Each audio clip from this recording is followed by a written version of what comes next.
जो जुल्फ़िकार अली भुट्टो साहब के दौर में जब ये 73 का आइन बना था, उस वक्त की तकरीरें मौजूद हैं। ये उनका नया पाकिस्तान था, ये उनका एक तरह से आप कह सकते हैं रियासत मदीना था।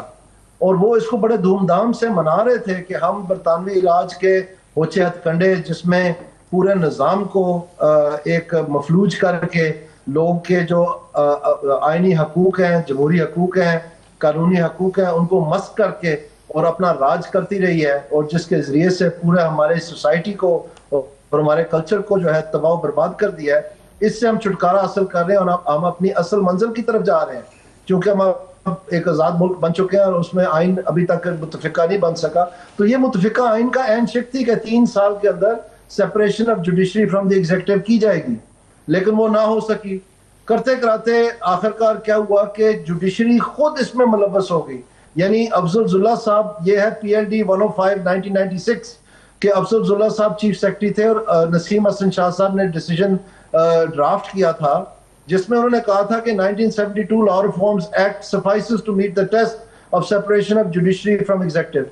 यानी इन्होंने एक ऑर्डिनेंस, जो आइन की तर्जमानी है, वो एक ऑर्डिनेंस के पहिए लगा दी उसको।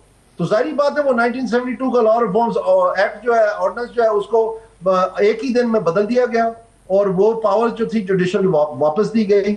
और जो मिनट्स हैं और मुख्तलिफ नोट्स हैं, वो मैंने खुद अपनी आंखों से देखे हैं कि अदालत ने चारों चीफ सेक्रेटरीज को बुला के, जो असल में उस वक्त DMG के लीडरशिप थी सारी, और प्रिंसिपल सेक्रेटरी को बुला के उन्होंने अपने चेंबर में कहा कि आप फिक्र ना करें, हम ऐसा आपको डिसीजन देंगे कि आपके पास ये जुडिशियल पावर्स भी रह जाएंगी और आइन की पासदारी भी हो जाएगी। यानी जुडिशरी और एग्जीक्यूटिव ने कलूट किया जुडिशियल पावर्स को यूसर्प करके एग्जीक्यूटिव को देने की। ये माशाल्लाह हमारी तो हिस्ट्री है। ये दोबारा दोबारा